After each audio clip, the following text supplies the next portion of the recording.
wunderschönen guten Tag, herzlich willkommen und ein überschwängliches Grüß Gott zum neuen Format, ja, wieder mal ein neues Format, der Viva la Movolution Talkthrough, weil wir nämlich nicht gerade Kassetten schauen, sondern auch gern an der Konsole daddeln, wie man so schön sagt. Haben uns vorgenommen, dass wir jetzt einmal im Monat ein bisschen drüber reden, was zockt man so und was kommt demnächst und was geht so ab auf der Konsole. Weil ich glaube, wir zocken alle in der Konsole. Herzlich willkommen, Corby und Seppi. Ja, hallo, vielen Dank für die Einladung, das ist sehr nett. Ja, mich freut's auch, narrisch, dass ich mal wieder da sein darf. Immer gern. Ersatz-Mike am Start. Ja, der Mike, der später gerade noch Bulldog gefahren mit seinen Buben, deswegen kann er auf der Konsole nicht mehr viel ausrichten. Da haben wir dann Verstärkung braucht. Ja, und Lego, Klemmbaustein, ist schon auch cool. Ist schon auch cool, aber ihr müsst halt dafür Lego oder Harry Potter Lego spielen auf der Playstation, damit er mitschmerzen kann halt. Tut er ja wieder nicht. Nein, das tut er wieder nicht. Da feilt's am Interesse, meine ich. Da feilt's wirklich am Interesse. Das ist allgemein. Das ist ein recht interessenloser Mensch, der Mike. Okay. Das ist recht schlimm. Das hört ihr wenn unsere Folgen jetzt merkt ihr selber, dass er total abwesend ist. Wenn euch fragt du so Herz, weißt der Corby total überschwänglich und euphorisch und der Mike gerade so, ja, ich weiß auch nicht, so typischer Mike halt einfach. Und darum habe ich diesmal gesagt, lasst man gleich raus, weil das nervt mich. Nehmen einen Seppi mit, der schmerzt ein bisschen mehr übers Zocken. Ja, aber nicht viel. Also auch nicht recht viel, oder? viel mehr nicht. Nein, das ist okay, wenn wir 1,5-3 Stunden voll kriegen. Das ist recht. Wollen wir da gleich mal am Anfang vielleicht klarstellen, wer auf welcher Konsole so unterwegs ist? Vielleicht gibt's ja irgendeinen Verrückten von euch, der sogar am PC unterwegs ist. Bin ich behindert oder was? Hey. Okay. Ja, ich habe ja vorher schon gemeint, dass wir nur Konsolenzocker sind, aber wenn der Seppi da jetzt so wehleidig einer jammert, spielst du PC auch, oder wie? Ja, ich hab einen da, aber der ist jetzt langsam an dem Punkt, wo die coolsten neuen Grafikmonster nimmer laufen werden, fürchte ich fast. Scheiße. Und da ich diesen irrsinnigen Preiswahnsinn mit den Grafikkarten und so weiter nicht mitmachen möchte, habe ich mich entschlossen, dass ich den nimmer weiter aufmutze, sondern mir eine Xbox Series X gönne. Warum? Achso, weil du der PlayStation 5 schon hast. Ja, ja genau. Okay, ja. Weil das war nur der einzige offene Posten vor meinem Fernseher. Und jetzt bin ich auf alle Konsolen unterwegs. Switch, PS5, Xbox Series X. Ja, aber das Ding, oder? Sinn. Fällt da noch Google Nvidia, oder wie heißt die? Das habe ich tatsächlich auch gehabt, Google Ehrlich? Stadia. Aber das gibt's ja nicht mehr. Stadia, genau. Stadia hat's geheißen. Das war halt ein Riesenscheiß, ne? Also, so. Hast du die Steam-Box einmal ausprobiert? Du meinst das Steam Deck? Das ist auch schon mit Switch, oder? Ja, nein, habe ich nicht. Nein, Nein. Oder meinst du tatsächlich das alte Ding da vor Das 100 alte Jahren? Ding, ja, genau. Nein, aber nicht. Das hab ich mich, gut, das war jetzt nicht letztes Jahr, das ist schon eine Zeit lang her, das hab ich ausprobiert. Und eigentlich cool. Andererseits, wenn man halt dann anstatt vorm Bildschirm auf der Couch vorm Fernseher sitzt und dann da versucht, Sachen zu entziffern, unmöglich. Aber erklär doch mal gerade schnell, was ist denn das eigentlich? Weil das werden jetzt die meisten wahrscheinlich gar nicht kennen. Der streamt praktisch das Bild von Steam von deinem PC auf diese Konsole und diese Konsole überträgt das Bild auf den Monitor, wo du nicht angesteckt hast, also in meinem Fall halt auf dem Fernseher, und da kannst du halt dann nur Tastaturen so anstecken. Also läuft das dann quasi über das heimische WLAN, oder wie? Ihr streamt im Endeffekt das Bild genau über das heimische WLAN und entsprechend gut war auch die Stabilität. Das Ding immer. Kann man nicht einfach meinen Rechner am Fernseher anschließen? Ja, einfach. Weißt nicht, du hast keinen Rechner. Du hast einfach nur einen Laptop. Das geht schnell und einfach. Okay. Wenn du wirklich einen Rechner hast, wo auch sau viel dran steckt, dann denkst du, das muss jetzt nicht sein, dass ich das schwere Drum irgendwie da verbinde. Ja, du als alter Büroler, du hast ja keine Kraft auch nicht. Das kommt dann noch dazu, gell? Ich bin ja wieder Handwerker, weißt du, ich habe das Ding, das packe ich und wirf's 80 Meter, wie der John Rambo sagt. Ei. Aber wenn ich gerade schon am Erklären bin, dann sage ich auch nur, auf was wie ich so unterwegs bin und wo ich zock. Also ich habe auch eine Switch, die wird aber sehr stiefmütterlich nur ab und zu mal benutzt und meistens dann irgendwie für Pokémon.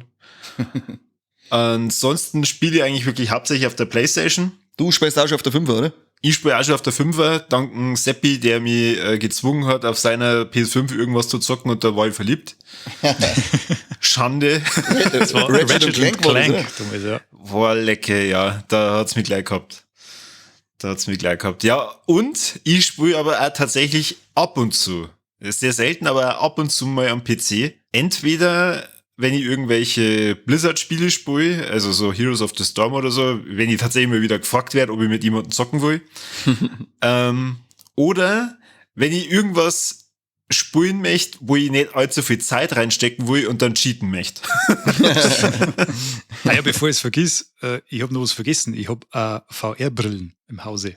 MetaQuest 2 und eine alte PlayStation VR, die man aber eigentlich nicht mehr nutzen kann, es sei denn, man möchte die ganze Zeit im Strahl kotzen. Freust du dich schon auf die Zwarer? Ja, ich habe tatsächlich eine gekriegt. Ich habe das geschafft in diesem Auswahlverfahren, in diesem ganz krassen, wo man gerade darauf warten hat müssen, bis man E-Mail gekriegt hat. Und ja, gut, es ist mit Sicherheit ein ziemlich geiles Teil, aber das Spiele-Line-Up ist ein bisschen dürftig. Aber da können wir bestimmt einmal in einem anderen Podcast drüber schmerzen. Ich wollte gerade sagen, wahrscheinlich werden wir ja in der Folge eventuell über ein Spiel reden. Das habe ich zumindest bei mir auf der Liste. Mhm. Aber vorher interessiert unsere Hörer und uns natürlich brennendst, auf was der Kani so rumspielt. Ich spiele nur Candy Crush am Handy. Bester Mann. Was anderes ist mir jetzt anspruchslos. Bin ich raus. Nein, ich bin auch Switch-Spieler. Wir handeln es nicht so stiefmütterlich wie der Corby, sondern die laufen bei mir schon regelmäßig. Vor allem auch für Zusammensitzereien. Und dann bin ich noch auf der PlayStation 4 immer noch unterwegs, weil sie für mich bis dato noch keine 5er rentiert hat. Wird sie jetzt aber 2023 ändern. Du hast aber die Pro, gell? Bei der PlayStation? Ja. Ich kann es gar nicht sagen. Nein, ich habe nicht mehr die Pro. Also, Ich habe so einen richtigen alten Schinken noch. krass. So einen richtigen alten Schinken. Aber Das ist so groß wie ein Klavier, glaube ich, oder? Da haben wir in einem Museum so Fotos gesehen. ich habe aber den Flügel, den ich sonst im Wohnzimmer gehabt habe, ausräumen müssen, damit ich dort PlayStation 4 stehen kann. Die Dreier hat ja die erste Flagge von der Dreier war ja mit Klavierlack, oder? Irgendwann war da mit dem Klavier, ja, glaube ich. Ja. Und ich glaube, das war die erste Flagge von der Dreier. Ja, die das hab kann ich gut sogar- sein. Die steht hinter mir im Regal. Die geht zwar nicht mehr, aber die schaut aus. Ja, die schaut aus, als wäre es wunderschöner Klavierlack. Ja, das war zauberhaft. Ich hab bei der Dreier habe ich auch noch umeinander stehen, die läuft auch noch ab und zu, aber das ist, da habe ich die Slim-Version irgendwann geholt. Die Dreier, die habe ich irgendwo, glaube ich, hier in der Kiste verloren. Keine Ahnung. Aber ich habe Kisten verloren.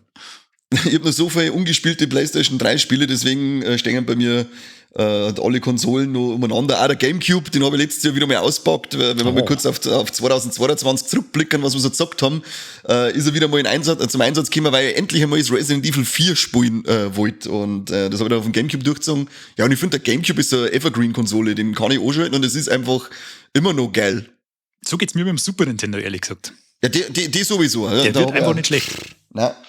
Da kannst du immer spielen, weil Super Nintendo hab ich auch ein bisschen was. Da haben wir, ich glaube, Super Mario World und Yoshi's Island angefangen zum Spielen. Zwar jetzt nicht über die virtuelle Konsole da auf der Switch, aber ja, ob das jetzt ob es vom Spieler-Gefühl her ändert sich ja nicht viel. Es ist einfach immer nur Nostalgie pur und einwandfrei spielbar. Ich habe auch nur gute Erinnerungen an Gamecube und ich darf es wahrscheinlich auch furchtbar gerne mal wieder spielen. Aber den hat mein Bruder damals irgendwo einmal mitgenommen und der wird es wahrscheinlich bei ihm in Rosenheim liegen. Und das Geile ist, er hat sich letztes oder vorletztes Jahr einen Fernseher gekauft und hat sich dann furchtbar darüber aufgeregt, dass man den Gamecube da gar nicht anschließen kann. Weil kein Skatstecker mehr dabei ist. Ja. Ja, das ist 20 Jahre alt. Ganz Jetzt- verrückte jetzt- Adapter dafür. Ja, das habe ich ihm dann auch erklärt, aber das war ihm dann zu umständlich. Ah ja, verstehe. Bitte. Ich bin Gamecube-mäßig, ihr habt so, was ich, oder habt ihr letztes Jahr die Mario All-Stars für Switch geholt? Ja. Tobi. Ja, da habe ich nämlich dann, ich hab's Mario 64 durchgespielt und mit Mario Sunshine angefangen, weil wir beim Gamecube sind. Und da ist mir nämlich auch aufgefallen, also Nintendo 64, das ist schon ein anderes Level, wenn du das jetzt nochmal spielen möchtest. Mir wundert's, dass ich keinen Controller steppert habe bei Mario 64. Das glaube ich. Das ist Weil- diese Übergangsgrafik Ja. gewesen da. Dieser, schaut's her, wir können 3D, aber eigentlich können wir es gar nicht, aber wir möchten es jetzt unbedingt machen und jetzt schaut es Ja, nach genau. Arsch aus. Also optisch finde ich es gar nicht so schlecht. Das schaut euch noch ganz cool aus. Aber die Kamera ist halt die Hölle gewesen. Du hast Ja, halt gut, teilweise das ist überhaupt nichts mehr gesehen. Das war bei das war- Sunshine aber auch teilweise schlimm.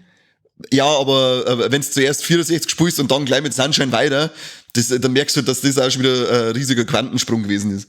Ja, das stimmt. Aber Sunshine hat mir da sehr viel Spaß gemacht, weil ich habe das immer sehr frustrierend gefunden auf dem Gamecube, weil ich irgendwann nimmer weitergekommen bin. Da habe ich es jetzt endlich mal durchgespielt. Ich hab's auf dem Gamecube auch schon durchgespielt gehabt und das hat mir einen Controller gekostet.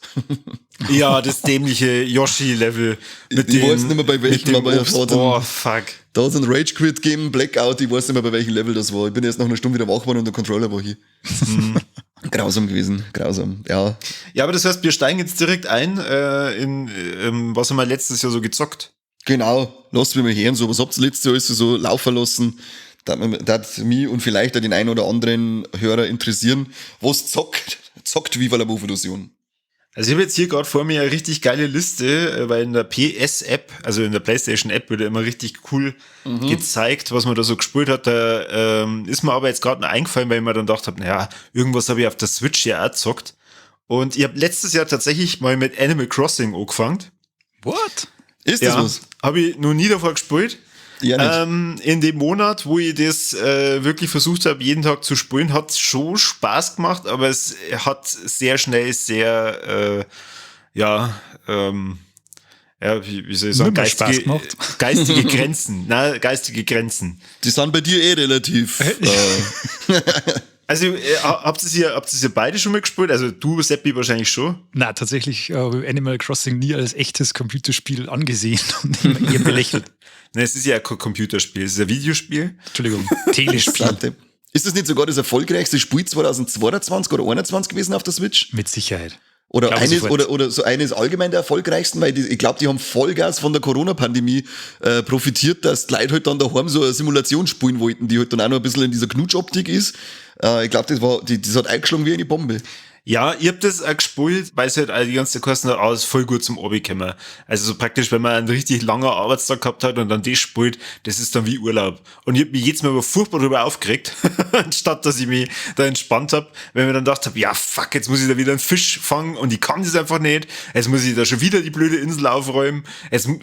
Vor allem, du hast eine Aufgabe nach der anderen und diesen Bürgermeister, also man landet auf einer Insel und da ist ein Bürgermeister, der gibt ja ständig Aufgaben. Der klatscht dann einfach nur für die und dankt er halt dann so und dann musst du aber nur mehr Geld ausgeben und du musst dann nur größere Projekte bauen und das endet anscheinend nie und das ist dann irgendwann frustrierend. Gemeiner. Weißt du, mit welchem Spiel es wieder so gegangen hat letztes Jahr? Ich habe endlich wieder mal eine der Haupttitel oder einen Titel der Hauptreihe von Pokémon gespielt, und zwar das Remake von Strahlender Diamant. Und ich habe ja damals als Jungspund nur die erste und zweite Generation auf dem Gameboy gespielt, habe mir dann auf dem DS schon das Remake von der zweiten geholt. Und Pokémon Let's Go, Pikachu habe ich noch gespielt. Das hat halt auch einen absoluten Nostalgie-Flash ausgelöst, weil man sich damals schon immer gewünscht hat, das in 3D zum Spielen. Ja, dann haben wir gedacht, geil, holst du halt das Remake von der vierten Generation ist ja das, holst du das ist sicher gut. Und habe halt dann auch meinen inneren Monk aktiviert gehabt und das muss natürlich komplett sein, der Pokédex. Natürlich. Und 95, 97 Stunden ungefähr eingesteckt und habe davor aber ungefähr 80 Stunden nur geschimpft, was das eigentlich mittlerweile für ein Scheißdreck ist. Also, Da war dieser Stil aber halt auch schon nicht gut. Also mir hat der zumindest nicht gefallen, mir hat der nicht abgeholt. Der Chibi-Look da, oder? Wir versuchen das jetzt mal so zu machen wie bei Zelda mit Link's Awakening, Ja. aber in schlecht. Aber das fand ich tatsächlich eigentlich ganz putzig, nenne ich es mal. Weil das irgendwie, also am Anfang habe ich da echt ein bisschen so nostalgische Gefühle gehabt. Hat mir echt taugt. Ja. Das Schlimme an dem Spiel ist eigentlich, finde ich, dieser Endlos-Grind. Ja. Und es ist jetzt so Ja. einfach. Also du kannst eigentlich, du kriegst da nie eine Herausforderung irgendwie in das Spiel rein. Und das wird so die mittleren 300 Stunden, die fühlen sich dann so wie ein Jahr. Das ist also unerträglich. Das war auch mein Problem und bei dem fand ich also ich weiß nicht, ob das schon immer so war, aber bei dem ist mir das so extrem aufgefallen, dass ich gefühlt nur gleiche Pokémon fangen hab können. Von denen 493, die es gibt, habe ich gefühlt im ganzen Spiel 20 unterschiedliche gesehen. Und wenn man da nicht diese Verknüpfung mit Pokémon Home gemacht hätte, damit ich mir dann aus Pokémon Go das Zeug schicken kann, dann hätte ich den Text wahrscheinlich heute noch nicht voll, aber ich hätte dann nicht auch aufgeben, weil mir das einfach zu dumm gewesen war irgendwann, weil das ist, wie du schon sagst, du bist dann nur am Hin- und Herfahren und Suchen, das ist ja eigentlich das, was mir Spaß macht, aber mir kommt das vor, als war das wirklich einfach nur beschissen mittlerweile und wie du schon sagst, auch keine Herausforderung, null, das ist so verschissen einfach. Es war zwar schon immer einfach, aber gefühlt war es früher ein bisschen fordernder. Und für mich war es auf alle Fälle der letzte Teil der Hauptreihe, weil, außer das heißt, irgendwann sie haben einen Schwierigkeitsgrad, dann da die einer noch mal eine Chance geben. Aber wenn man jetzt auch das Neue anschauen wirst, Karmesin und Purpur, die ja technisch auch komplett versagen anscheinend, grafisch auch auf einem Arschlochniveau daherkommen, dass du sagst, ja, da bin ich raus, ich bin auf alle Fälle fertig. Nachdem ich 100 Stunden in das strahlende Diamant eingesteckt habe, komplett, also da lassen wir nichts noch sagen, gell? Alles fertig, alles geschafft. Aber ja, war mein letzter Ausflug ins Pokémon-Hauptreihen-Universum. Da bleibe ich lieber bei Pokémon Go. Ja, ist bei mir eigentlich genauso. Ich hab mir eigentlich gedacht, mit Diamant, jetzt steigst du mal wieder ein in das Ganze und hab dann auf halbem Wege kehrt gemacht. Also ich bin geheilt von dem Pokémon-Fieber. Aber letzte ist doch, glaube ich, ein Pokémon Arceus. Na, wie heißt Arceus? Top, wirklich. Das hat mir so viel Spaß gemacht. Das habe ich ja komplett durchgespielt. Und das war nicht irgendwie langlebig, weil da ist der Pokédex begrenzt. Aber du hast dann zwei verschiedene Versionen. Du hast keinen Online-Modus oder so, sondern du hast halt ein Spiel in sich.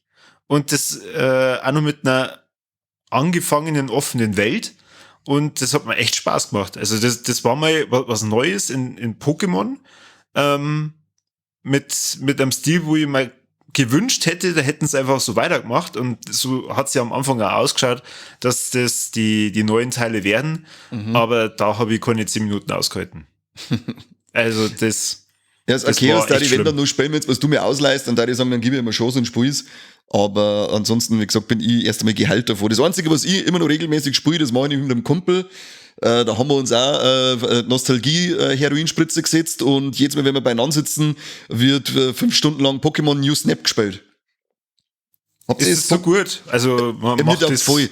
Okay. Das ist zum Beispiel für mich voll zum Oberkommen, weil in einer Tour spielst du nur elendig lange Open-World-Spiele, irgendwelche schnellen Shooter und was weiß ich. Und das ist einfach schön zum Oberkommen. Das schmeißt du eine, spielst zu zweit, also ist jetzt da, jeder fährt über seine Tour, macht ein paar Fotos, das schaut schön aus, ist kurzweilig und alles. Also mir taugt das voll. Und es ist halt wirklich schön ruhig zum Dahinfahren und zum Dahinspielen. Es sind zwar echt Sachen dabei, wo du sagst, Alter, wie soll ich denn da drauf kommen, dass ich das und das Ereignis jetzt oder auf die Art und Weise auslöse? Das kann ich einfach nicht wissen, wenn ich das nicht programmiert habe, in Gottes Namen. Aber ja, wie gesagt, wir haben uns vorgenommen, wir spielen jetzt auch komplett, also da hast du dann diesen Fototext, und da musst du jetzt Pokémon mit einem 1, 2, 3 und 4 Sterne in einer 1, 2, 3 und 4 Sterne Pose fotografieren und diese Sterne jeweils nochmal auf ein Diamantniveau bringen mit mindestens 4000 Punkte, sage ich jetzt mal. Und da haben wir uns vorgenommen, dass wir das schaffen. Okay, und wie weit seid ihr da? Ja, wir haben jetzt irgendwo, glaube ich, 55 Stunden gespielt, weil das läuft schon das ganze letzte Jahr. Wir spielen einmal im Monat, sage ich jetzt mal, dass wir uns zusammensetzen. Haben wir jetzt, ich sage mal, storytechnisch haben wir es jetzt durchgespielt, und jetzt geht es eben gerade nur darum, dass wir es komplettieren, alle Viecher raussuchen und die ganzen Aufgaben. Es gibt immer so besondere Aufgaben, die du machen musst.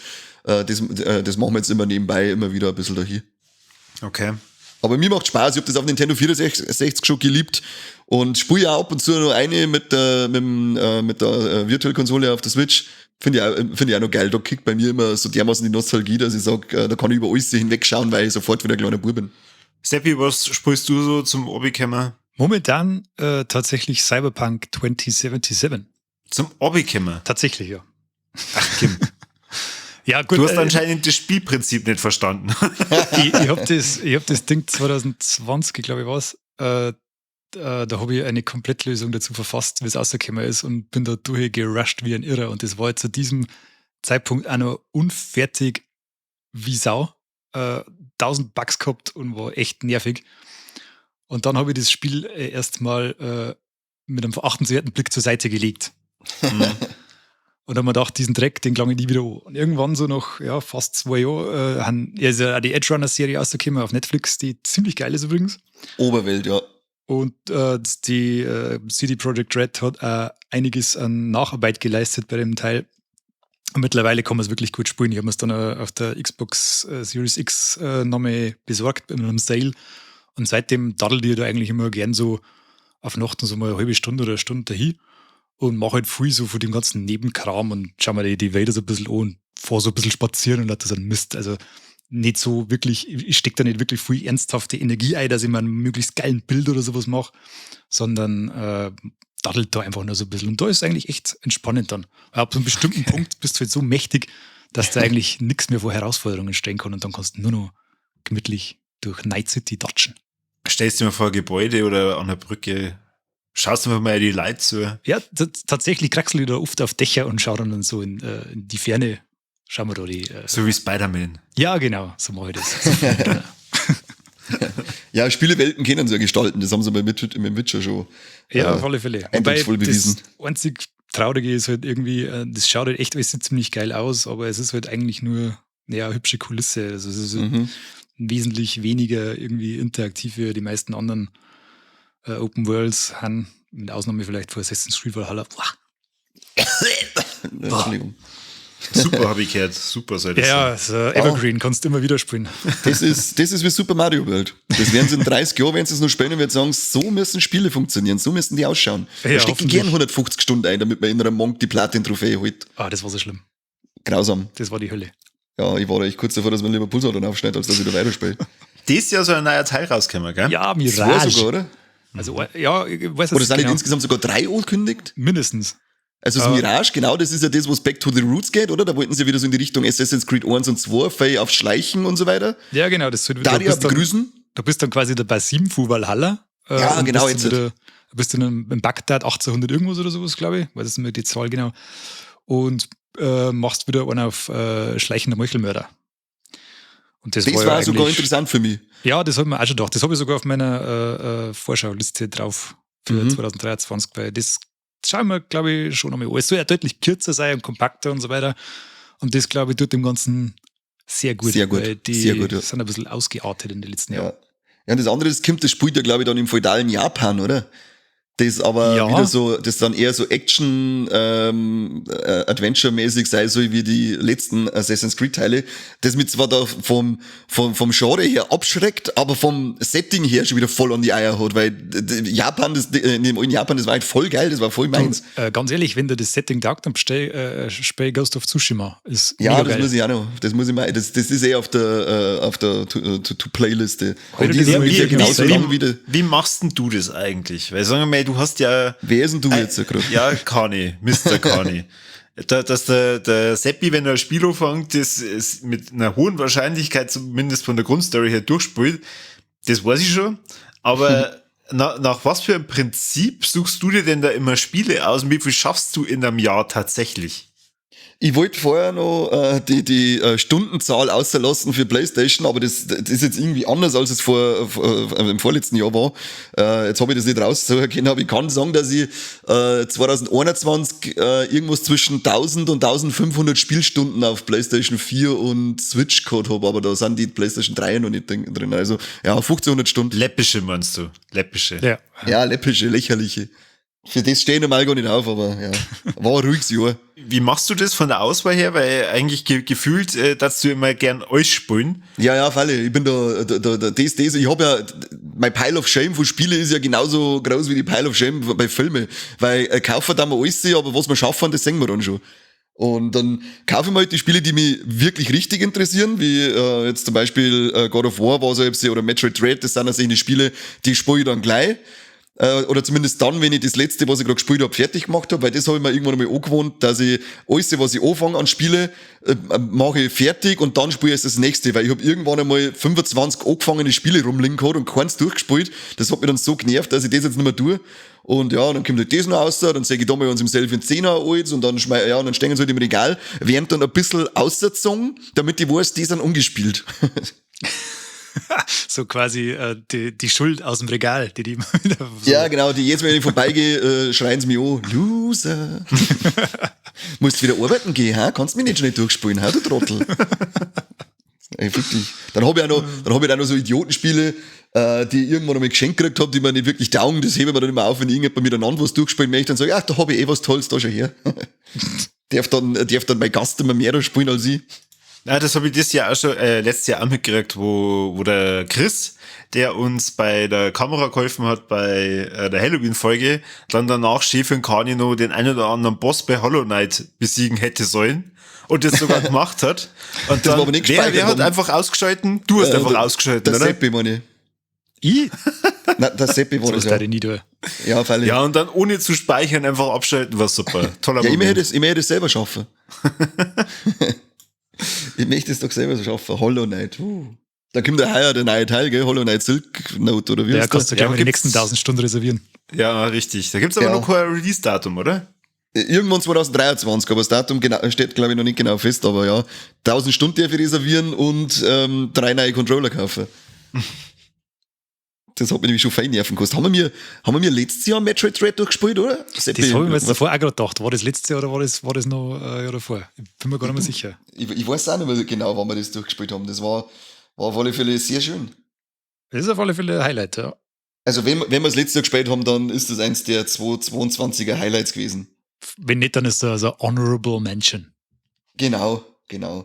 Ich habe gerade gesehen, ein Battle von dem Spiel, was wir gemacht haben, das ist 2021 gewesen. Ah ja, gut, dann vergisst einfach die letzten 2 Minuten.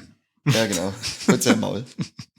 Geht euch gar nicht so. Ja, ich glaube, ich habe ein Spiel hier in meiner Liste, das hat der Seppi auch zufällig gespielt. Da geht's in einen Ring. Es heißt vorn irgendwas mit Elden. Keine Ahnung, was du da, keine Ahnung, weiß nicht. Was laberst du? Da hast du nicht lang reingeschaut, oder? 5 Minuten oder so. Das ist so kurz, dass ich mich nicht einmal an den ganzen Namen erinnern kann, weil der ist echt lang. Das stimmt. Und schwierig. Ja, Schwierig vor allem.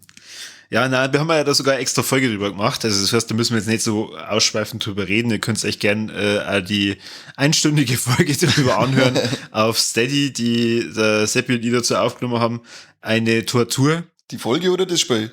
Beides. Die Folge ist top, aber also Elden Ring durchzuziehen, das ist irgendwie so zwischen Leid und Spaß. Ja, Spaß kann man eigentlich nie sagen. Also ich habe dadurch gelernt, warum manche Leute auf Sadomaso stehen. Für mich war es eigentlich eine willkommene Heilung nach so eine Hammen wie Assassin's Creed Valhalla, was du einfach nur einen Knopf gedrückt hältst und dann rumpelt es automatisch durchs Spiel. Ja. Da habe ich das eigentlich wieder schätzen gelernt, dass man mal ein bisschen Herausforderungen am Spiel. Und für mich ist das das absolute Highlight 2022. Das ist, also besser kann man Open World nicht machen. Das ist einfach nur genial. Ich hoffe, dass das neue Zelda in eine ähnliche Kerbe schluckt. Das ist eigentlich das Einzige, wo ich noch ein bisschen Hoffnung habe. Aber ansonsten, glaube ich, schmeckt da zumindest im Open World Action-Rollenspiel, Genre gar nichts mehr hin. Ja, aber jetzt stell dir mal vor, das Spiel hätte auch noch eine vernünftige Handlung gehabt. Also eine Handlung, wo man durchblickt. Ja, hat's ja, wenn man den nur so wie ich 265 Stunden einballert und jeden Stur umdreht, dann kommt man schon irgendwann drauf.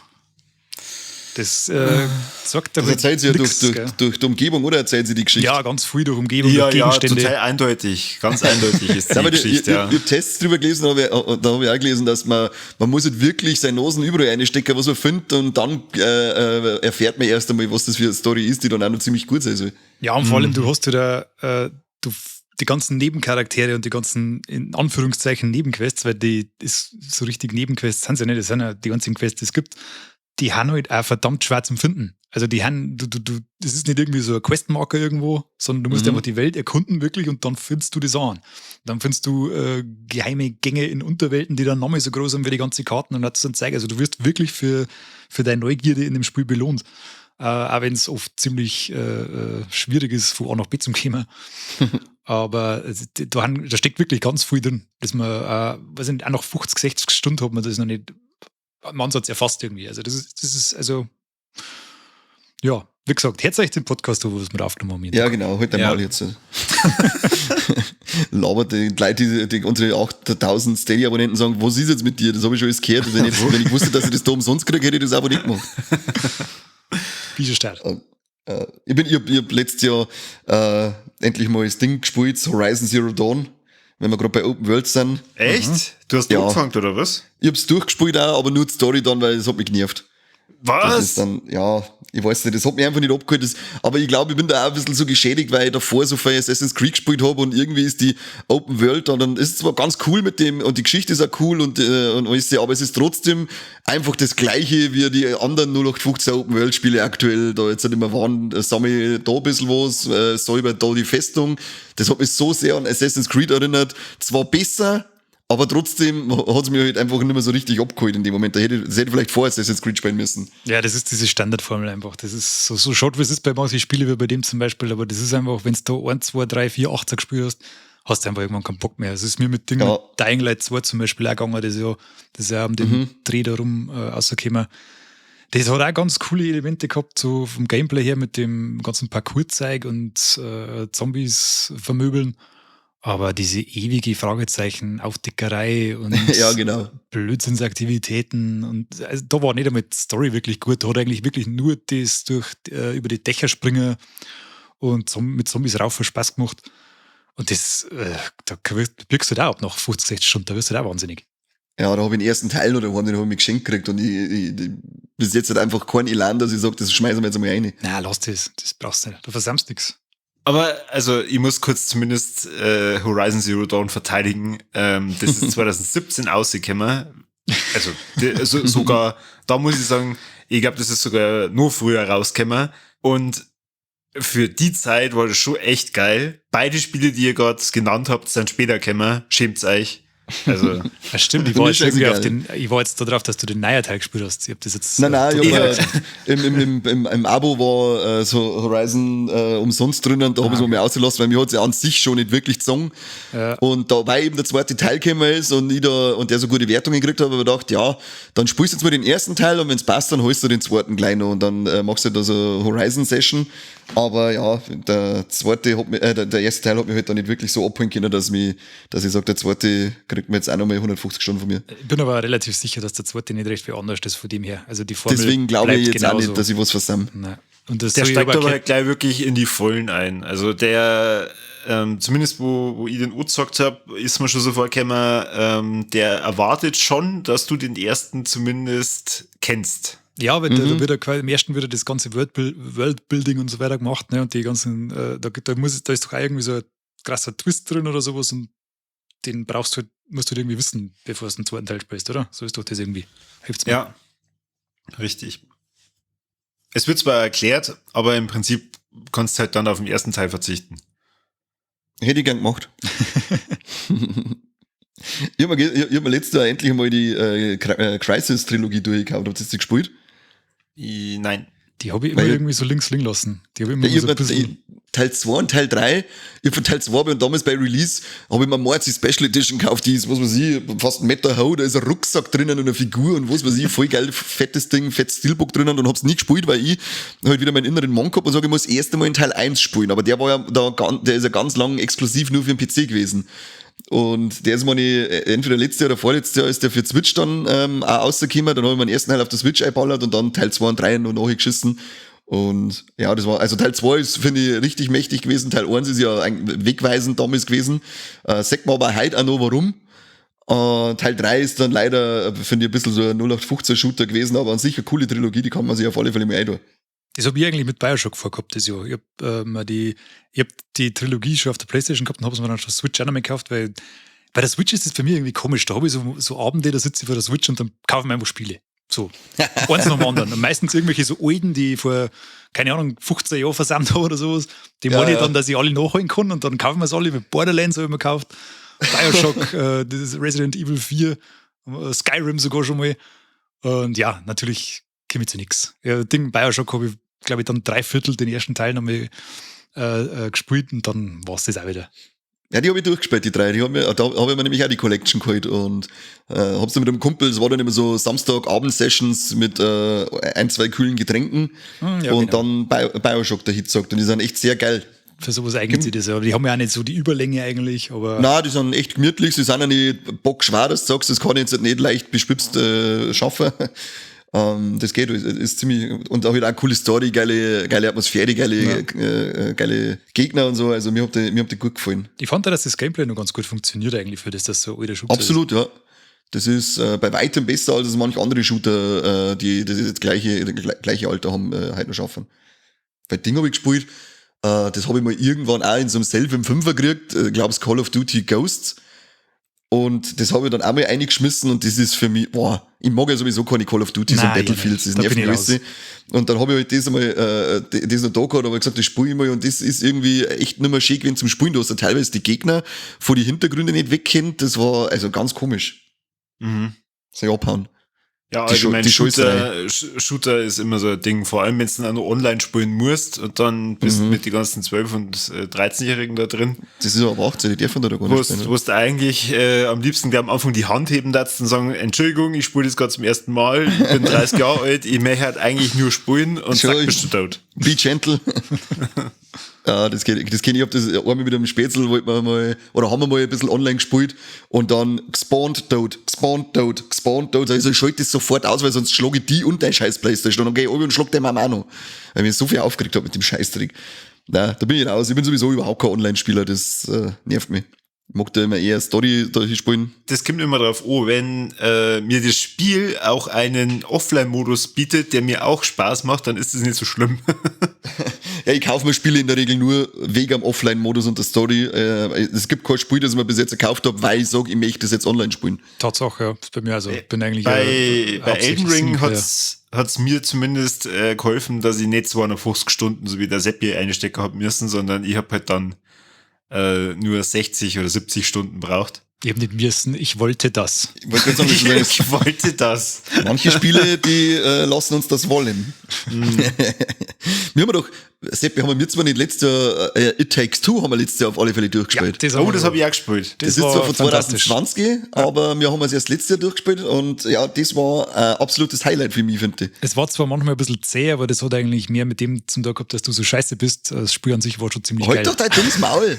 Diese ganzen Herausforderungen, die man kann ich mir vorstellen. Nein, alle habe ich gewonnen. Maximal eine. Ich hab mich schon gefragt, warum gerade der Kani mit uns das Format machen möchte. Jetzt verstanden, wenn er sagt, hey, du Seppi, hast nicht Bock, dass du es mit dem Korbi machst. Wenn ich mir gedacht, ja, eigentlich macht Sinn. Und dann klingt sich da der Kani einfach ein. Weil ich Pro-Gamer Level 9000 bin. Ja, Hallo, deswegen, Candy Crush Level, keine Ahnung, verdammt, jetzt kann ich nicht sagen, wie viel Level das gibt. Wie viele Stunden hast du bei dem Pokémon Snap eingesteckt? Jetzt sind wir bei 55. Wahrscheinlich wäre es nach 10 Stunden schon lang gegangen. Ja, wenn du es rein auf Story, wenn du jetzt wirklich nur sagst, du fährst die Dinge durch, dann glaube ich, hast du 20 Stunden, wenn du es einfach nur durchfährst. Aber wenn der innere Monk aktiviert ist. Ja, jedenfalls It Takes Two ist ja wirklich davon abhängig, was der andere Spieler dann auch macht. Und wenn halt du jetzt wieder beschwerst, dass das Kacke ist, wenn man das Spiel nur zu zweit spielen kann, dann hau dein Sacke. Nein, das ist echt geil. Also It Takes Two hat mir wahnsinnig viel Spaß gemacht. Ja, ich hätte furchtbar gern die Platin-Trophäe noch geholt, aber Jesse hat dann irgendwann zu mir gesagt, wir haben es doch schon durchgespielt. Warum sollen wir das Level denn nochmal machen? Schatz, da muss man das machen, dann kriegt man nur die Trophäe. Und dann? Dann ist man voll geil jetzt gesagt. Oh Gott. Hundfass. Weißes Frauchen. Ja, ich hätte es auch gerne auf Platin gespielt, aber ich hab's nicht können, wie wir gerade gehört haben. Ja, das war ein Trauerspiel. Alter, der scheiß Maul. Schlechtester Spieler ever. Ich hab dann nur mit Mass Effect angefangen. Ach, das ist auch ein Remaster gekommen, oder? Diese Legendary Edition und war extrem positiv überrascht. Also wirklich extrem. Das hat sau viel Spaß gemacht. Klar, ein paar Spielemechaniken, gerade beim ersten Teil, sind nervig. Die braucht man jetzt heutzutage nimmer. Aber wenn man, also so wie ich, mir halt auch ins Gedächtnis rufe, dass das Spiel halt auch schon ein paar Jahre auf dem Buckel hat, dann kann man darüber hinwegsehen. Ich hätte es eigentlich gern durchgespielt, war aber dann mit Elden Ring lange da wieder raus. Als ich dann vor der Entscheidung gestanden bin, mache ich jetzt beim Mass Effect weiter oder zocki Lego Star Wars, habe ich mich dann für Lego Star Wars entschieden. Kannst du nicht aus. Da kannst du nicht aus. Na. Da muss man ab und zu mal in den sauren Apfel beißen. Da habe ich jetzt übrigens gerade mit dem Star Wars Jedi Fallen Order angefangen. Oh, wild. Das ist gar nicht so ungeil, ja. Ja, also das habe ich zum Beispiel auch auf Platin gespielt. Ja, weil da kommt ja das Jahr oder relativ bald schon ein zweiter Teil aus, jetzt haben wir gedacht, jetzt müssen wir da ein bisschen live rieseln. Im Februar kommt das, wie heißt Jedi Survivor, oder? Genau. Da freue ich mich auch schon richtig drauf. Und das ist halt auch wirklich schwer. Also das ist auch eins von den Spielen, die wirklich schön fordernd waren. Da waren ein paar Passagen dabei, wo du sagst, ja, alles klar, jetzt gehen wir Conny, ich jetzt gerade das Reden an deiner Stelle einfach aufhören. Warum möchtest du, dass ich es am Seppi nicht versau? Na. Wenn es für die schwer ist, dann. Halt doch dein verhut's Maul. Wer hat gesagt, dass bei Hollow Knight sein Schwager 3/4 von die Gegner gemacht hat, du Fotzenhobel? Nein, bei dir. Nicht bei mir. Nicht Ja, bei da waren mir. wir 5 Minuten später, du Penner. Bei mir hat er einen Gegner Ist gemacht. schon notiert, Lügenpresse, Corby kriegt das Corby, ich Sackschelle. möchte jetzt ungern in den Rücken fallen, aber war das nicht bei Elden Ring auch so? Das zeigt nicht, ich hab ihm von dem Spiel verzeiht. Also er hat wegen mir das Spiel ja angefangen, dass der das auf einmal so suchtet, da kann ich überhaupt nichts dafür. Auf deiner Playstation, oder? Nein, es war nicht auf meiner Playstation. Ja, auf alle Fälle, da freue ich mich, das ist auch einer von meinen Most Wanted dieses Jahr, das Jedi Survivor. Ja, auf jeden Fall. Das ist bestimmt spannend. Das mache ich mir noch kurz sehr unbeliebt bei den meisten Menschen auf der Welt. Ich hab zwar mit Star Wars nicht mehr recht viel am Hut. Ehrlich gesagt, geht's mir voll am Arsch vorbei. Aber da freue ich mich drauf. Ein Teilnehmer hat den Chat verlassen. Okay. Ja, aber das funktioniert ja auch, ohne dass man großartiger Star Wars-Fan ist, funktioniert das cool. Wenn du dann ein Fan bist, dann ist es halt noch geil, weil du voll kleine Gimmicks dabei hast, die halt einfach dein Fanherz berühren. Aber das Ding ist ja spielerisch echt wirklich sehr hochwertig. Wir reden über Lego Star Wars, die Skywalker-Saga, richtig? Genau. Ja, genau. Ja. genau. Genau, das PlayStation 5 Upgrade, das heuer kommt. Du Vollidiot. Du kennst die gar nicht aus, das ist von Haus aus für PS5 rausgekommen. Ah shit, da sieht man mal wieder, dass ich gar nicht hab. Ja. Right. Lass mich mal, ich spiele nur auf der PlayStation 2. Dann, also ich kann meine Liste jetzt gleich abschließen. Ich spiele immer wieder zu Weihnachten und zu Silvester SingStar, das haben wir natürlich auch wieder gemacht. Bitte, Und, was? Was? Was war das? Hä? Was spielst du da? SingStar. SingStar. Ja. Okay. Okay. Ja, keine weiteren Fragen. Mhm. Ja, ich habe als ich glaub, wann war das? War das letztes Jahr im Februar oder das Jahr davor, als die Server runtergefahren haben, mir noch sämtliche Lieder, die ich als kaufenswert erachtet habe, gekauft. Warum haben sie den gerade runtergefahren? Wie viel Euro waren das? Jedenfalls das Spiel, das ich aktuell spiele, heißt The Riftbreaker. Man munkelt einen 100er-Betrag. Mehrere 100er-Beträge.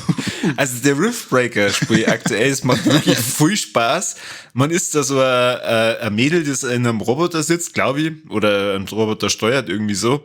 Der Roboter ist auf einem fremden Planeten, möchte ihn erobern und baut dabei so eine Station aus. Das ist so eine Art Tower Defense, aber an Echtzeit Gegner und Wellen besiegen und sowas und die Welt erkunden und ja, macht echt viel Spaß. Habe ich jetzt leider auf der PS5 abbrechen müssen, weil da in dieser Version ein Bug drin ist, wo ich mir vom Support sagen habe lassen, die Lösung ist, ich muss wieder von vorne anfangen. Und dann habe ich auf die Spielzeit geschaut, habe 38 Stunden gelesen und habe mir dann gedacht, nein. Ich fange nicht nochmal von vorne an und jetzt habe ich es mir für den PC gekauft. Und wer den Anfang von der Folge nur in Erinnerung hat, warum ich mir ab und zu mal Spiele auf dem PC kaufe, der weiß jetzt aber rum. Sowas ist bitter. Sowas ist echt bitter. Ich habe letztens noch das Ding durchgespielt, das Star Wars Squadronen. Das Fliegerspiel. Das Flieger, genau, da wo man fliegt.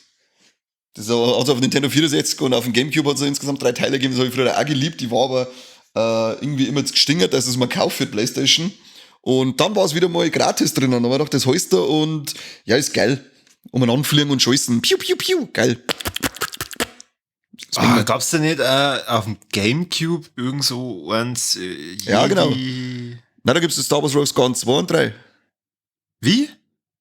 Rogue's Garden, glaube ich, heißt das auf dem Gamecube Teil 2 und Teil 3. Ja, muss ich dann nachher mal schauen.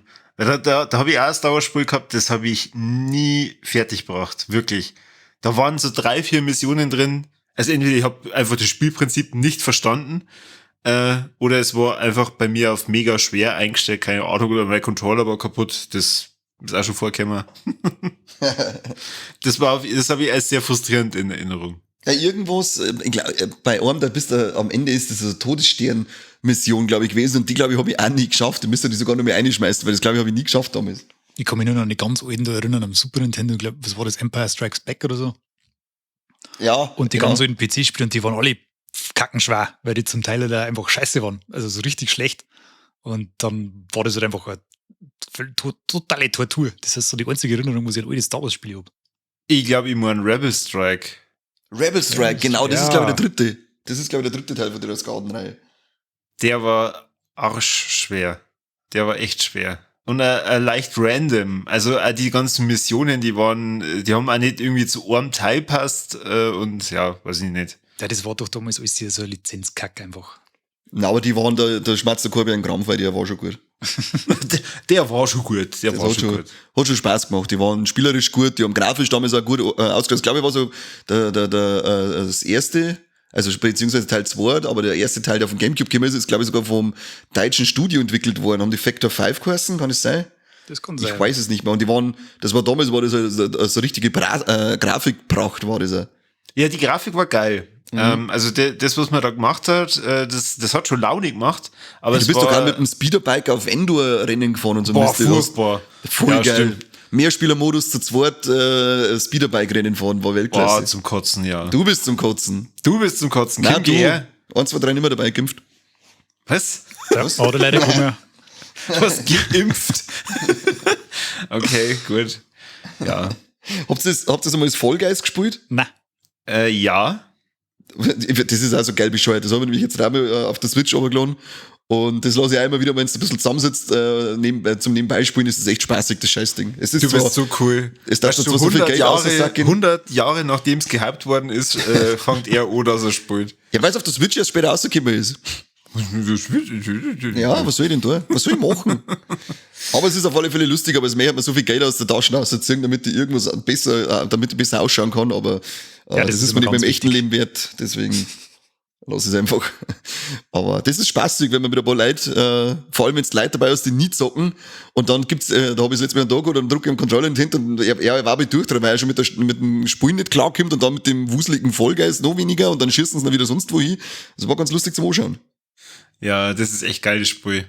Aber es ist halt auch sehr, sehr kurzweilig. Also ich kann mir jetzt nicht vorstellen, dass ich jeden Tag dann irgendwie wieder damit auseinandersetze. Vor allem ist es halt auch immer so viel Glück. Ja, das ist immer, also das läuft maximal eine Stunde. Mhm. Dann, und halt auch gerade, wenn wir zu zweit, zu dritt sind oder so, wechseln wir ein bisschen durch und dann spielst du so eine Stunde und dann kommt's aus. Und dann kommen halt so die Evergreens, wenn man beieinander sitzt, wie Mario Party, Smash Brothers und Mario Kart. Boah, leck, habt ihr ja schon mal Overcooked gespielt? Overcooked 2. Das soll ja auch so geil sein, oder? Das ist auch so ein Partyspiel. Also das hat meine Ehe schon oft auf die Probe gestellt. Also das ist brutal, wirklich. Es macht zwar echt Bock, aber andererseits gibt es so Situationen, da wird dann eine Person, die jetzt hier nicht nennen will, immer sehr ausfallend und schreit dann alle und dann hörst du wieder, wer ist der Waschbär? Wer ist der Waschbär? Dann traut sich derjenige, der Waschbär ist, schon gar nichts mehr sagen. Das war auf jeden Fall jedes Mal sehr hart. Das ist auf der Switch, oder? Gibt's das? Ich weiß ehrlich gesagt nicht.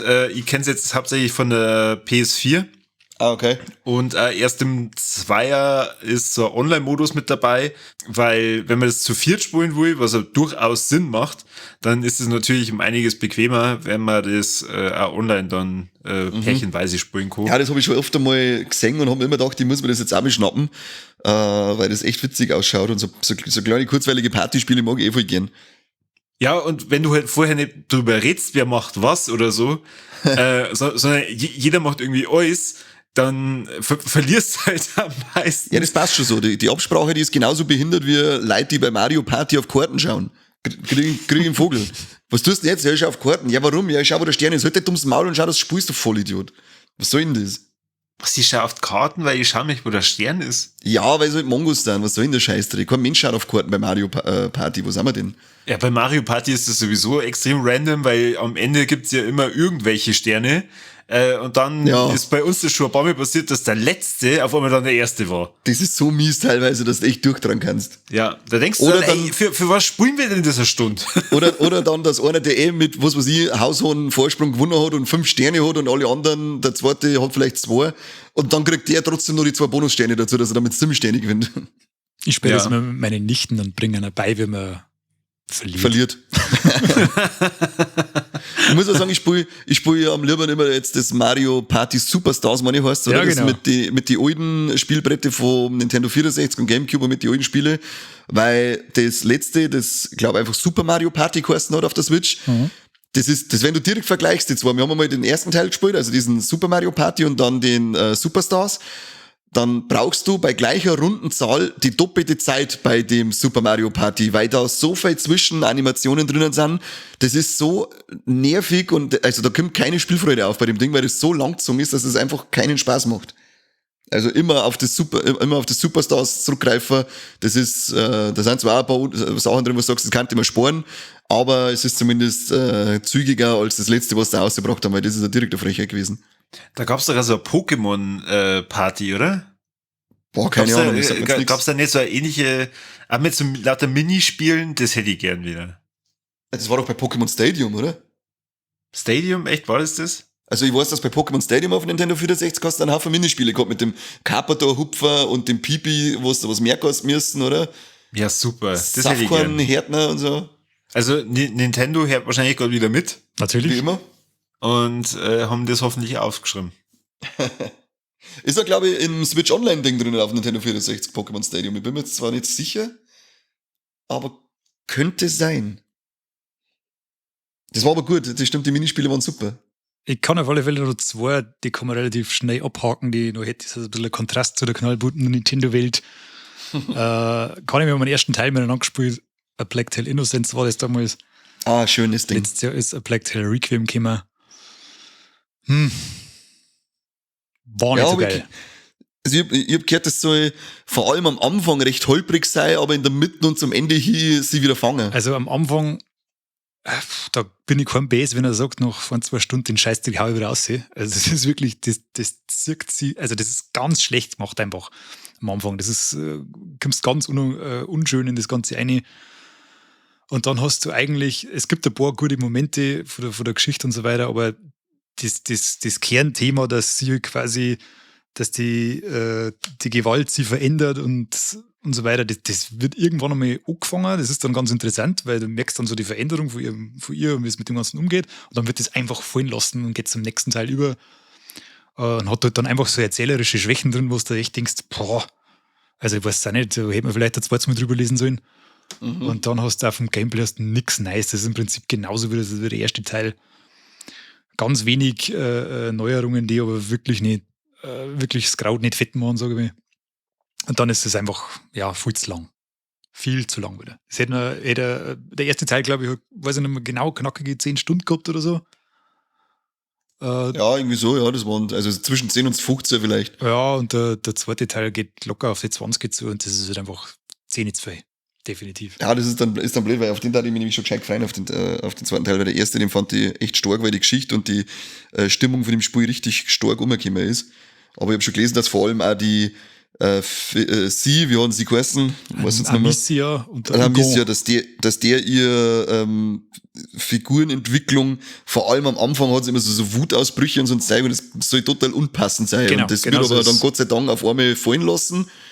Ja, und Gott sei Dank, wieder, oder halt blöderweise, weil entweder mache ich sowas oder ich lasse von vornherein gleich bleiben. Aber also bei den Tests, wo ich gelesen habe, die waren ganz froh, als es aufgehört hat, weil sie gesagt haben, das hat total aufgesetzt gewirkt und irgendwie überhaupt nicht zu ihrer passt. Und sie waren, auch wenn es abrupt irgendwie weg ist, wie du sagst, waren sie ganz froh drum, dass sie die Geschichte normal weiterverzeiht haben, so wie man es kennt. Das Problem ist, bei dem Spiel, da wirkt alles aufgesetzt. Also die haben, vielleicht liegt es an der deutschen Synchro. Ich glaube, dass die englische ein bisschen besser sei. Also die deutsche ist teilweise wirklich lächerlich. Also da hast du halt wirklich, meinst, da haben Laiendarsteller am Werk, die nicht einmal wissen, was das geht. Also das ist ganz, ganz komisch. Ganz ein ungutes Gefühl hast du oft, wenn es dir nicht zuhörst. Das ist wie bei uns im Podcast. Wenn dir jetzt sowas stört, also schaltest du dann einmal einfach um auf die englische Original-Synchro, weil das mache ich oft. Oder eigentlich meistens starte ich mittlerweile die Spiele wirklich nur noch auf Englisch.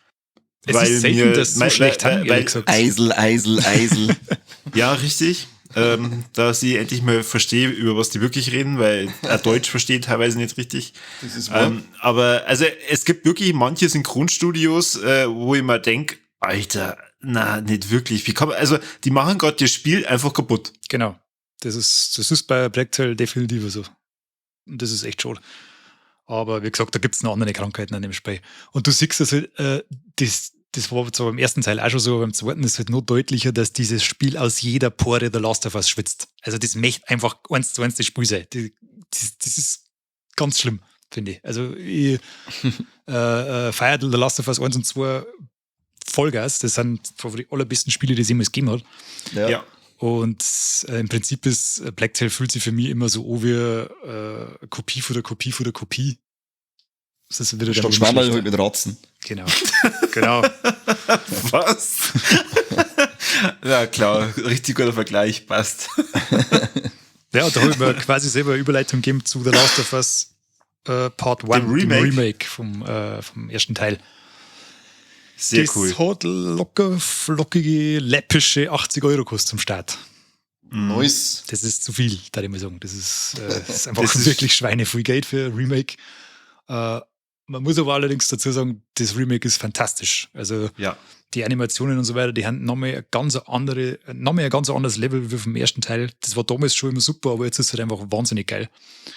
Und da kommt halt die Story auch nochmal besser um, weil die Emotionen in den Gesichtern einfach nochmal viel deutlich lesbarer haben. Auf alle Fälle ein richtig geiles Upgrade. Also wenn du das mal in einem Sale mitnehmen kannst, unbedingt zuschlagen. War glaube ich mittlerweile jetzt schon ein paar Mal im Sale. Also ich habe das schon mal für 30 € gesehen. Als Remake, echt? Für 30 €? Mhm. Komisch. Ja, aber dann... Komisch, hast du gerade irgendwas kaputt gemacht oder so? Ja, mein Gehirn. Ein Stimmbruch. Ja, dann auf alle Fälle 30 € definitiv mitnehmen.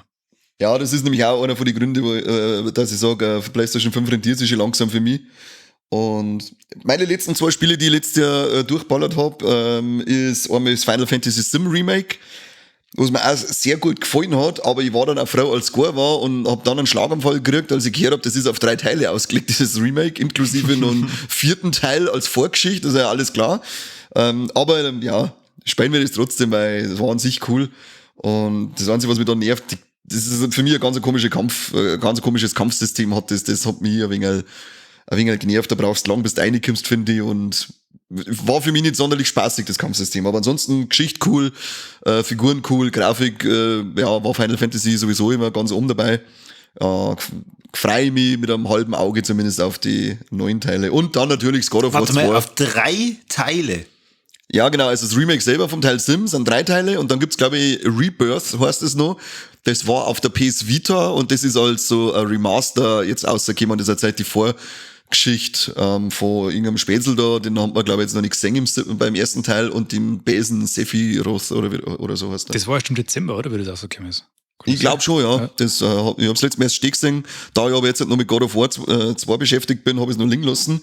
Aber das habe ich auch letztes Jahr angefangen und da bin ich, das wird auch wieder mal eine Platin-Trophäe, das God of War 2, weil das schon Excellence ist. Ja, das war dann mein letztes Highlight des Jahres. God of War. Du bist da schon durch, gell? Ich bin schon durch, ja. Schon eine Zeit lang. Ich habe die Endgame-Sachen habe ich jetzt nicht mehr recht viel gemacht gehabt, aber den ganzen anderen Zeug. Ich habe während der Hauptquest, während der Hauptgeschichte auch schon viel rundum gemacht. Mhm. Ja, geil Spiel, kann man nichts sagen. Da passt eigentlich alles wieder. Das Gameplay ist schön fluffig. Da sitzt jeder Move. Geschichte spannend. Geiler Twist. Geschichte ist sehr realistisch, oder? Ja, es ist halt, was ich richtig geil gefunden habe, es hat einen Punkt in dem Spiel gegeben, wo man der Kratos einfach nur auf die Nerven gegangen ist, wo man recht hat, du bläder alter Krantler. Und das hat mich aber wieder zurückgeholt irgendwann. Also das nimmt die richtig schön mit. Also die Charaktere sind schön wunderbar ausgearbeitet, die nehmen die da richtig schön mit. Ich habe nur den Mittelteil habe ich ein wenig zu lang gefunden. Da hat es ein paar so Sachen gegeben, die ich jetzt nicht wirklich braucht hätte. Und am Schluss, ich weiß nicht, wie weit bist du? Ich bin ungefähr im Mittelteil jetzt Du bist gerade. im Ich glaube, Mittelteil, ich weiß, was du meinst, weil da verstehe ich, das ist nämlich spielerisch überhaupt nicht ansprechend. Genau. Da ist halt wirklich rein Hinter vier. Story, aber durch das, dass halt auch die Dialoge wirklich gut geschrieben sind und die Figuren, ist es für mich jetzt nicht so schlimm gewesen. Genau, aber es ist Meckern auf hohem Niveau, muss man genau, dazu sagen. ja, genau, so kann man es bezeichnen, weil es halt spielerisch überhaupt kein Anspruch nicht ist in dem Moment. Aber Da ist ja viel Backtracking, du laufst eigentlich die Genau. gleiche Strecke nochmal zurück und sowas ist immer ein Anzeichen für unnötige Streckung, finde ich. Also das ist ganz was Blödes, aber wie gesagt, das macht das Spiel nicht schlechter. nein, nicht wirklich. Sie sind, und ich höre denen ja gern zu, wenn du jetzt mit dem Boot oder fährst und mit dem Boot rumfährst und der Mimi irgendwie Geschichten verzeiht. Da ist jede Geschichte für mich interessant und ich bleib dann auch immer noch stehen, bevor ich wieder an Land gehe, damit ich die Geschichte fertig verzeiht Da habe ich kriege. mich ein paar Mal so ärgern müssen, weil ich zu früh ausgestiegen bin und denke, verdammt, jetzt hört es mir auf. aber die setzen sie ja fort, die Geschichte. Ja, aber in dem Moment hätte ich es halt nur gern gehört, weil es halt Ja, so genau. cool war. Ich denke mir nämlich dann einmal so, jetzt, weil dann renne ich wahrscheinlich wieder eine Stunde irgendwann Land umeinander und dann, ich möchte die Geschichte jetzt ganz hören, also verzeih's weiter. Genau. Aber, Nein, das macht schon echt gut. Das ist kein so ein Füllstoffgebrabbel im Hintergrund. Das hat wirklich alles Hand und Fuß, was die labern. Das macht wirklich Spaß. Voll, ja. Und ja, die Geschichte ist natürlich nicht sonderlich realistisch, aber liegt an der Thematik. Aber dafür sind halt die Figuren unglaublich realistisch geschrieben worden. Ja, auf Da alle ist für Fälle. mich jeder, auch wenn es eben Götter und so weiter sind, aber jeder ist unglaublich nachvollziehbar, finde ich. Ja, und auch Und- die ganze Vater-Sohn-Geschichte ist wirklich vom ersten Teil auf den zweiten schön ausdehnt worden und ist Ja. in sich schlüssiger und alles. Und der Atreus ist ja ein bisschen älter geworden. Und das merkst du halt auch voll. Also die Beziehung zu einem kleinen Bub ist halt einmal eine andere wie zu einem Teenager. Mhm, Das voll. bringen es, finde ich, ziemlich gut rum. Alles. Das ist auf alle Fälle super gemacht. Ja, ich bin auch sehr begeistert und freue mich schon, wie es weitergeht. Da hatte Das ich war auf jeden aber- Fall auch Bock drauf, dass ich den zock. Ich habe den ersten Teil vorletztes Jahr angespielt. Mhm. Und dann ist aber auch wieder irgendwann, ich glaube dann ist Last of Us Part 2 dazwischen gekommen. Ja, das kann man dann verstehen, dass man da dann abbricht. Ja, Ja. da kann man alles liegen und stehen lassen dafür, Ja, definitiv. dafür ein Part 2 habe ich 3-mal hintereinander durchgespielt. Aber dafür kannst du dann God of War 1 und 2, da die dann in einem Sitz durchspielen, alle zwei. Ja, jetzt hoffe ich, dass ich auf der PC-Version mit der Kampagne von Riftbreaker mal durchkomme und dann kann ich die Entwickler vielleicht einmal loben. Bis jetzt haben es mich dazu gebracht, dass ich das Spiel einfach nur mal kaufe. Also eigentlich kein schlechter Move. Aber wenn du die beiden God of Wars hintereinander spielst, ist das gar nicht so uncool. Ist das gar nicht so dumm, weil du bist dann voll in dem Gameplay-Flow drin, weil das ändert sich nicht wirklich. Also Überhaupt nicht, ne? das ist quasi, das Kampfsystem funktioniert wie im ersten Teil. Und du hast schon einen kleinen Vorteil, wenn du das gerade gewohnt bist. Das wird erst Okay. im Laufe des Spieles wird's ein bisschen umfangreicher, aber von der Kernmechanik ist es eigentlich genauso. Wenn du da schon voll drin bist, dann kannst du gleich rumhäckseln mit der Nerdscher. Auch wenn ich den ersten Teil auf 100% durchspielen darf. Vor allem dann. Vor allem dann, ja. Okay. Ja, gut. Ja, ist mega. Aber ja, das war unser Rückblick erst einmal von 2022, was wir so gespielt haben. Fleißig war's, Buben. Fleißig. Einen hätte ich noch kurz, ganz kurz. Ah, doch Einen noch. hat er noch. Einen hat Tu er da noch. außer. Tu da Ganz, außer. mal ganz kurz, Return to Monkey Island, affengeil. Wer Monkey Island mag, sollte das spielen. Punkt. Habe ich leider nie gespielt, war immer auf meiner To-Play-Liste. Dann fang auch gar aber nicht erst an. Dann lass. Nicht? Nein, Echt, weil ist da wenn's- nix? Wenn's das Oder nicht hab als ich's dann Kind nicht schon verdient? gefeiert hast, dann feiert da einfach diese emotionale Bindung zu dem Spiel und dann brauchst du das auch nicht mehr anfangen, ganz ehrlich. Aber ich bin in meinem Kopf noch 12, also das darf schon funktionieren. Da musst du aber Sim sein. Ah, okay. Schaffe ich. Probier's. Nein, Naja, ist auf alle das hab Fälle ich- schön das hab ich aufgegriffen, noch aber nie gehört. Was denn? Das habe ich noch nie gehört, dass jemand sagt, okay, wenn du den eins als Kind nicht gespielt hast oder nicht kennst, dann spiel den zwar nicht. Das ist nicht der Zweiter. Also es gibt Monkey Island 1, 2 und dann gibt es so einen von die gleichen Macher und dann hat sich das Team geändert, dann haben sie einen dritten gemacht, ohne die Schöpfer von den ersten zwei Teile. Und das war 1991, 1992 und 1998 oder so. Und jetzt haben sie quasi den offiziellen dritten Teil gemacht. Jetzt schließt sich quasi der Kreis in dem Ganzen. Und das ist halt eigentlich ein Spiel für quasi Fans der ersten Stunde, die das immer schon Die sind also so einen ganz besonderen kleinen Schublädchen im Herzen drum. Da wird das quasi schön aufgedröselt, alles in einmal. Und dann kommst du zu viel so Orte zurück, die du halt früher besucht hast, an die ersten Teile und dann, ja, Fanservice und was weiß ich, was alles. Also wer die Spiele mag, der soll sich von dem neuen Grafikstil, das war so oft kritisiert worden, soll das nicht abschrecken lassen. Das Spiel macht auf alle Fälle Spaß. Gaudi. Genau. Gaudi. Mordsgaudi ist das, aber hallo. Aber Das jetzt schön. ist es wirklich durch. Jetzt ist er durch. Wir waren mal trotzdem fleißig, sogar jetzt noch mal ein Stück mehr fleißig, als ich gemeint habe, weil der Seppi noch was Neues geschossen hat. Da würde ich sagen, hören wir auf für die Runden und machen wir danach dann mit einem Ausblick für 2023 weiter, was wir uns auf die Fahnen geschrieben haben, wie fleißig das wir sind, hä? Genau, schreibt uns in die Kommentare, was habt ihr so gespielt? Darf mich auch interessieren, auf welche Konsolen seid ihr unterwegs? Achtet aber bitte drauf, dass das ein Spiel ist, die der Kane er wirklich schafft, weil sonst trägt er sich bloß wieder auf, weil er sagt, Genau. was habt ihr denn da für einen Scheißdreck? Das ist jetzt habe ich wieder einen gibt's Controller nicht. zusammengehauen, du Trottel. Mei, oh je. Ja, und für den Moment, für den Fall, dass wieder Controller geht, Wind fliegen, war es natürlich von Vorteil, wenn sie alle Steady-Abos abschließt. Oh ja, das Dann hat der Kane nämlich wieder Geld für Ersatzprodukte. Das war ganz wichtig, weil ja, letztes Jahr hat es ein Wii U-Tablet erwischt. Oh! Aber ich habe Gott sei Dank nur zweites daheim gehabt. Darum war die Hemmschwelle geringer, dass ich es zusammenhaue. Ich habe mich zwar danach da trotzdem aufgeregt, aber in dem Moment war es wohltuender Rage-Quit. Oh je. Bei was für einem Spiel? Das sage ich jetzt nicht. Bitte sag's. Nein, ich mag es nicht sagen. Weil es so grausam ist, dass ich das wegen dem Spiel zusammengehauen habe. Okay, dann sagst du es im nächsten Teil. Cliffhanger. Bam, bam, Das ist wieder bam, bam. Cliffhanger, genau. Oh, Wenn ihr jetzt voll wissen wollt, gut. bei welchem lächerlichen Spiel, dass ich ein Wii U-Tablet steppert habe, dann müsst ihr es in die nächste Folge einschalten auf unseren Ausblick 2023 am Controller. Boah. Bis dahin sage ich, merci, dass ihr dabei wart, Corby und Seppi. Ich freue mich auf die nächsten Folgen. Auf jeden Fall. Und merci an alle, die uns zugehört haben. Wie immer ist das erotisch. Und dann bis zum nächsten Mal.